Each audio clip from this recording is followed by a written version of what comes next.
Hello, good morning class. आज हम करने जा रहे हैं क्लास 4th का लेसन फर्स्ट।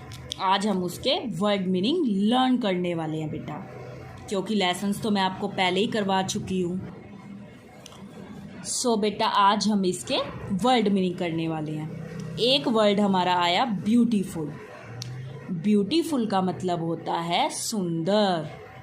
ब्यूटीफुल का क्या मतलब होता है? सुंदर। अब आपको बार बार ध्यान से देखना है। ब्यूटीफुल का मतलब सुंदर। इस तरीके से आपको बार बार बोलना है, तभी आपको लर्न होंगे। एक वर्ड है बेटा हमारा रेन। रेन का मतलब होता है बारिश। रेन मीन्स बारिश। इसी तरीके से डस्ट। डस्ट का मतलब होता है धूल। डस्ट, धूल। अगर किसी ने नहीं भी लिखे थे तो वो अब आराम से इसको लिख भी सकते हैं बेटा। हीट। हीट का मतलब होता है गर्म। हीट का मतलब क्या होता है? गर्म। इसी तरीके से हमारा था रूफ। रूफ का मतलब छत। रूफ का मतलब छत। ठीक है बेटा, रूफ का मतलब छत। आगे आप देखिए, एक इसमें है वेलकम। वेलकम का मतलब होता है स्वागत। वेलकम, स्वागत। रोर। रोर का मतलब होता है दहाड़ना। रोर, दहाड़ना। रोर, दहाड़ना। विंडो। विंडो का मतलब खिड़की। विंडो का मतलब खिड़की। विंडो का मतलब खिड़की। इसी तरीके से आगे देखिए रिवर। रिवर का मतलब होता है नदी। रिवर, नदी। रिवर, नदी। आगे आप देखिए एंड। एंड का मतलब और। एंड का मतलब और।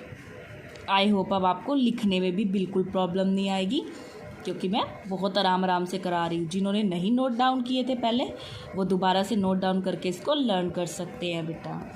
ठीक है, आगे आप देखिए। अब आगे देखिए बेटा, उन्होंने हमें एक क्वेश्चन क्या दे रखा है? When does the rain look beautiful to the poet? When does the rain look beautiful to the poet? Means जो रेन है, जो बारिश है, वो पोइट को क्यों ब्यूटीफुल दिखाई दे रही थी? कब ब्यूटीफुल दिखाई दे रही थी? तो इसमें हमें 3 ऑप्शंस दे रखे हैं।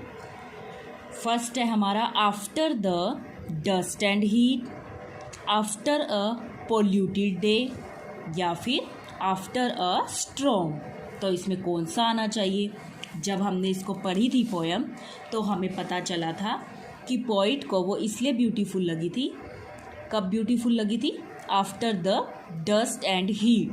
क्योंकि जो हमने पढ़ा था ना, जो सड़क थी वो गर्मी की वजह से बहुत ही ज़्यादा तप रही थी और डस्ट भी हो रखी थी, बहुत धूल भी जमी हुई थी। और अगर ऐसे में बारिश हो गई थी, इसी कारण से जो पोइट था उसको वो अच्छी लगी थी। After the dust and heat मतलब कि क्योंकि बारिश के आने के बाद से जो सड़कें थी वो पूरे तरीके से धुल गई थी और उनके अंदर जो आग निकल रही थी वो भी नहीं रही थी। तो इसी कारण से, इसी वजह से उसको वो अच्छी लगी थी। Means after the dust and heat. देखो, अगर हमने पोएम अच्छे से सुनी होगी ना, तो हमें अपने आप ही पता चल गया होगा कि हाँ, इन थ्री ऑप्शंस में से ये वाला ऑप्शंस मेरा आना चाहिए था। आगे देखिए बेटा, Which words in the poem describe the street? अब स्ट्रीट कैसी थी? उसने पोएम के अंदर स्ट्रीट को किस तरीके का बताया हुआ था? फ्रेम ऑफ होफ जैसा, नैरो या कंजस्टेड, या फिर ब्रॉड एंड फायरी। अब हमें पता है उसने स्ट्रीट को कैसा बताया था? ब्रॉड एंड फायरी बताया था। उसने बताया था ना, जो सड़कें थी वो बहुत ही ज़्यादा चौड़ी चौड़ी थी और उसमें से फायरी मतलब आग निकल रही थी, बहुत ही ज़्यादा वो तप रही थी। ठीक है बेटा। इसी तरीके से आप आगे देखिए अगला question. Rain sounds like dash along the roof. अब हमने बताया था कि जो रेन की साउंड थी जब वो रूफ के ऊपर गिर रही थी तो वो कैसी लग रही थी, मतलब किस तरीके की साउंड थी वो? Ringing bell. क्या वो ऐसी लग रही थी जैसे कि घंटियाँ बजती हैं, या फिर प्लांटिंग ऑफ स्टोन्स जैसी साउंड थी, या फिर ट्रैम्प ऑफ हुप्स जैसी साउंड थी? उसमें हमने पढ़ी थी स्टोरी, उसमें कैसी साउंड थी? Tramp of hoops. कैसी साउंड थी उसमें बेटा? Tramp of hoops. मतलब कि जैसे कि घोड़े के खुर होते हैं ना, जब वो चलता है उस पर जिस तरीके की आवाज़ आती है टक टक की, इसी तरीके से घोड़ा जब चलता है तो आवाज़ आती है ना टक टक की। इसी तरीके से जब बारिश होती है छत के ऊपर तो इसी तरीके की साउंड आती है, टक टक की आवाज़ आती है। तो वही मतलब कैसी साउंड आ रही थी उसमें से? Tramp of hooves. आगे देखिए। Rain flows down with dash mud fishes या फिर हेल एंड स्टोन। जब वो नीचे आती है तो सारी जगह क्या आ जाता है? मड, कीचड़ हो जाती है।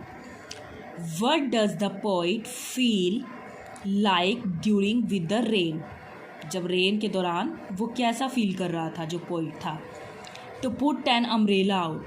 क्या उसको ऐसा लग रहा था कि उसे अम्ब्रेला निकाल लेना चाहिए बाहर? या टू क्रिएट बैरिकाड्स, या फिर टू वेलकम इट। वो तो उसका वेलकम कर रहा था, हमने देखा था ना, मैंने पिक्चर भी दिखाई थी। वो जो बच्चा था वो बाहें खोलकर उसका जो था वेलकम कर रहा था, जिससे कि वो क्योंकि हमें पता चला था कि वो बच्चे को रेन बहुत अच्छी लगती थी। वो तो उसका बाहें फैलाकर क्या कर रहा था? वेलकम कर रहा था। वो तो बारिश का स्वागत कर रहा था। अब देखिए बेटा, ये मेरे साथ साथ आई होप आपको अच्छे से लर्न भी हो गए होंगे, क्योंकि ये मैंने आपको अच्छे से दोबारा करवा दिए हैं। अगर किसी का कुछ रह भी गया होगा तो आपने वो साथ साथ टिक कर लिया होगा। ठीक है बेटा, आगे देखिए आप। अब आप देखिए इसके ट्रू फॉल्स। अगर वो सही बात कह रहा है तो ट्रू, अगर वो गलत बात कह रहा है तो फॉल्स आ जाएगा बेटा। फर्स्ट देखिए, the rain is ugly as it leaves mud all across. वो कह रहा है क्या रेन सिर्फ उस समय गंदी लगती है जब चारों तरफ पत्ते पत्ते हो जाते हैं, कीचड़ हो जाती है? वैसे तो रेन बहुत अच्छी लगती है, बस वो एक ही कंडीशन में गंदी लगती है, जब वो चारों तरफ क्या कर देती है? कीचड़ कर देती है। तो ट्रू। आगे देखिए बेटा, the poet finds it refreshing after the dust and heat. आगे देखिए बेटा, the poet find is refreshing after the dust and heat. दोबारा देखिए बेटा, the poet finds it refreshing after the dust and heat. क्या वो डस्ट एंड हीट के बाद जो पोइट था रिफ्रेशिंग महसूस कर रहा था? Yes, true. आगे देखिए, the word spout means a bubble gum here. क्या स्पाउट का मीन्स बबल गम होता है? No, false. आगे देखिए बेटा, rivers overflow with muddy tide. तो इसका हमारा क्या आ जाएगा? ट्रू। आगे देखिए, the world pure means to rain heavenly. जो वर्ल्ड है प्योर, उसका मीन्स क्या? रेन हेवनली होता है, यानी कि बहुत ज़्यादा बारिश होना। Yes, true. तो दोबारा देख लीजिए, पहले में आएगा ट्रू, क्योंकि जिन्होंने नहीं फील किया वो फील कर सकते हैं। True, true, false, true, true. तो इस तरीके से इसमें ये हमारा आ जाएगा बेटा। अगला क्वेश्चन देखिए आप, उसने एक क्वेश्चन हमें क्या दे रखा है? Why does he refer to the street as fiery. वो क्यों कह रहा था कि जो स्ट्रीट है वो बहुत ही फायरी है? Because it is very hot. Why does, वो क्यों कहता है कि जो स्ट्रीट है उसमें से आग निकल रही है या वो तप रही है? Because it is very hot, क्योंकि वो क्या होती हैं? बहुत ही ज़्यादा गर्म होती हैं। दोबारा देखिए, because it is very hot. आप साथ साथ लिख भी सकते हो जिन्होंने नहीं लिखा था, और लर्न भी कर सकते हो।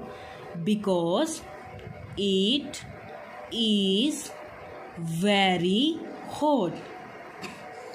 आगे देखिए, because it is very hot. आगे देखिए, आई होप आपने यहाँ तक लिख लिया होगा। आगे देखिए बेटा, and dry, because it is very hot and dry, because it is very hot and dry, क्योंकि वो क्या थी, बहुत ही ज़्यादा गर्म थी और ड्राई थी। इसीलिए वो कैसा लगा था उसको कि वो जो स्ट्रीट है वो कैसी है, बिल्कुल ही तप रही है, मीन्स उसमें से आग सी निकल रही है। उसे ऐसा इसलिए लग रहा था क्योंकि वो बहुत ज़्यादा गर्म थी और सूखी हुई थी, इस वजह से उसको ऐसा लग रहा था। इसको आप लिख भी सकते हो बेटा। आगे देखो, how does the rain sound like when it falls on the roof top. अब इसमें वो क्या कह रहा है, दोबारा क्वेश्चन समझने की कोशिश करो। How does the rain sound like when it falls on the roof top. मतलब अब वो ये कह रहा है कि जब बारिश रूफ के ऊपर पड़ रही थी तो किस तरीके की साउंड आ रही थी, किस तरीके की आवाज़ आ रही थी। तो देखो, rain drops clatter along the roofs. Raindrops clatter along the roofs। दोबारा देखो, जिन्होंने नहीं लिखा वो लिख सकते हैं। Raindrops clatter along the roofs। आगे देखिए, like the tramping sound, like the tramping sound of the hoofs of a horse, like the tramping sound of the hoofs of a horse। मतलब कि वो साउंड इस तरीके की लग रही थी जिस तरीके से घोड़े के खुर होते हैं। जैसे वो चलता है तो किस तरीके की आवाज़ आती है, टक टक की। इसी तरीके से जब रूफ के ऊपर बारिश पड़ रही थी तो उस बच्चे को किस तरीके की आवाज़ आ रही थी, टक टक की, जैसे कि किसी घोड़े के खुर में से आती है। इस तरीके की जो थी वो साउंड आ रही थी बेटा। ठीक है, अब आप आगे देखिए, ये क्वेश्चन दोबारा देख लीजिए। Rain drops clatter along the roofs.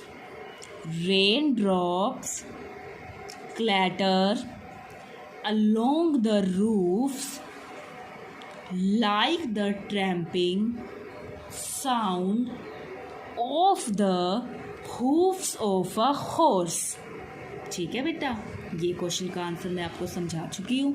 अगला क्वेश्चन देखिए, in the line like a river down the gutter roars, what does the word roar signify। अब जो गटर थे वो दहाड़ रहे थे, इस बात का क्या मतलब है, वो ये पूछ रहा है हमसे।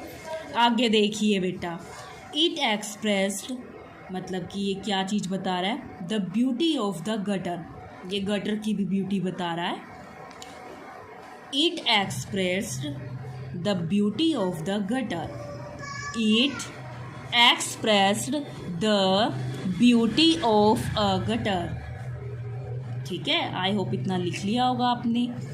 When it is fully, when it is fully of rainy water, मतलब कि वो गटर की भी, मतलब बेटा वो गटर की भी क्या बता रहा था, ब्यूटी बता रहा था कि जब वो रेनी वाटर से, बारिश के पानी से पूरे तरीके से भर जाता है तो उसमें आवाज़ आती है ना, इस तरीके की गड़ गड़ गड़, इस तरीके की आवाज़ आती है। उसी को उसने उसका क्या बताया, रोर बताया, मीन्स कि दहाड़ना बताया।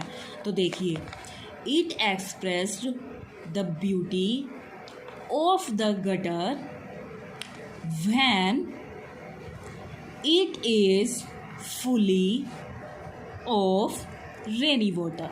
समझा चुकी हूँ मैं। अब आप देखिए, इसमें पहले तो आपको क्वेश्चन आंसर्स लर्न करने हैं, फिर इसमें जो मुश्किल वर्ड्स आए हैं बेटा वो आपको देखने हैं। जैसे कि बिकॉज की स्पेलिंग आप लर्न करेंगे। जब आपको एक क्वेश्चन लर्न हो जाएगा ना, फिर आप कोशिश किया करो इसमें जो डिफ़िकल्ट वर्ड्स हैं उनको लिखो, क्योंकि जब आप टेस्ट दोगे आपको लिखना पड़ेगा, तो हर वर्ड की आपको स्पेलिंग आनी चाहिए। जैसे अगर हम यही क्वेश्चन ले लें तो इसमें बिकॉज की स्पेलिंग लर्न कीजिए, वेरी की स्पेलिंग लर्न कीजिए, हॉट की और ड्राई की, और फिर पूरा का पूरा लर्न करके उसको नोटबुक के ऊपर लिख के देखिए। इसी तरीके से अगर मैं सेकंड क्वेश्चन की बात करूं तो आप रेन को ले लीजिए, ड्रॉप्स को ले लीजिए, क्लैटर ले लीजिए, अलोंग, रूफ्स और ट्रैम्पिंग, हूफ्स। इस तरीके से आप क्या कर सकते हो, इनको कर सकते हो। अगले क्वेश्चन की बात करें तो एक्सप्रेस्ड, ब्यूटी, गटर, इनकी आपको स्पेलिंग लर्न करनी है बेटा, ठीक है। तो चलिए आप अपना अगला क्वेश्चन देखिए। अब वो क्या कह रहा है, describe the poets view on the rain. अब रेन के बारे में पोइट क्या सोच रहा था, उसके व्यूज़ बता दो। वो क्या कह रहा था, ही फील्स ओवरजॉयड अबाउट, पहले तो इतना ही देखो और इसको ही साथ साथ लिखो जिन्होंने नहीं लिखा। ही फील्स ओवरजॉयड अबाउट, फिर दोबारा देखिए, ही फील्स ओवरजॉयड अबाउट, आगे देखिए, द रेन। अब देखिए, he feels overjoyed about the rain and welcomes it with open arms, means, दोबारा देखिए, he feels overjoyed about the rain and it welcomes it with open arms। अब इसमें मेरा कहने का मतलब क्या है कि जो पोइट था वो ओवरजॉयड, मतलब कि वो ज़रूरत से ज़्यादा इंजॉय कर रहा था रेन के अंदर, उसको बहुत मज़ा आ रहा था बारिश के अंदर, मीन्स वो बहुत ज़्यादा इंजॉय कर रहा था और वो रेन का वेलकम भी कर रहा था, स्वागत कर रहा था। विद ओपन आर्म्स, अपने आर्म्स को ओपन करके, मीन्स खोल के, बाहें फैलाकर वो बारिश का वेलकम कर रहा था और वो बहुत ही ज़्यादा जो था वो इंजॉय कर रहा था बारिश के अंदर। आगे देखिए बेटा, describe the meaning behind when poet says it pores and pores across the window frame.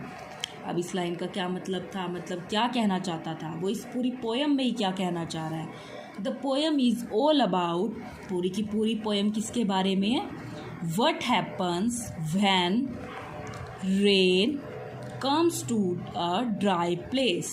दोबारा देखेंगे, the poem is all about, पूरी की पूरी पोयम की अगर हम बात करें, what happens when rain comes to a dry place, means ये जो पूरी की पूरी हमारी पोयम है ये हमारी रेन के बारे में है। मतलब जब किसी सूखी जगह पर या बहुत ही गर्म जगह पर बारिश हो जाए तो कैसा लगता है, पूरी की पूरी पोयम उसी के बारे में है। तो देखो, इन this poem the falling rain impact on different people and in different places. अब इसमें उसने बताया है कि ये जो पूरी की पूरी पोयम है वो बारिश के बारे में है, मीन्स जब किसी सूखी हुई जगह पर, गर्म जगह पर बारिश हो जाती है, और ये भी बताया है कि अलग अलग जगह पर वो किस तरीके से अपना इफ़ेक्ट डालती है। तो देखिए, the poem is all about what happens when rain comes to a dry place. In this poem the falling rain has an impact on different people and in different places। तो देखिए बेटा, आज आप इसको यहीं तक करने वाले हो, आप इसके साथ के साथ आप अपनी रिवीजन करेंगे। आप साथ के साथ वर्ड मीनिंग लर्न कर लीजिए, ट्रू फॉल्स, और जहाँ तक मैंने क्वेश्चंस कराए हैं वो, और मल्टीपल चॉइस क्वेश्चंस।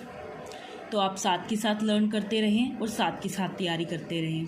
ये 5 क्वेश्चंस बेटा कोई बड़ी बात नहीं है, आप इन्हें बार बार नोटबुक में लिख कर देखिए, बार बार इसमें जो हार्ड स्पेलिंग है पहले तो वो लर्न कीजिए, फिर क्वेश्चन आंसर्स बार बार लिख के देखिए, आपको वो अच्छे से लर्न हो जाएंगे बेटा। और इसके ट्रू फॉल्स भी लर्न कीजिए, मल्टीपल चॉइस क्वेश्चंस भी लर्न कीजिए, ठीक है बेटा। सो आपने आज का होमवर्क भी आपका यही है कि आपने यहीं तक का जितना करवाया है उसको आप अच्छे से लर्न करेंगे और लर्न करके वो आप नोटबुक के ऊपर लिख कर देखेंगे। जब तक आप नोटबुक पर नहीं लिख के देखेंगे तब तक क्या होगा, तब तक आपको नहीं आएगा बेटा, तब तक आप बार बार भूलेंगे। जब आप अच्छे से लर्न हो जाए तो आप अपना खुद से टेस्ट लिया कीजिए ताकि आप अपने स्कूल टेस्ट के लिए तब तक अच्छे से प्रिपेयर हो जाएंगे। Thank you, have a nice day.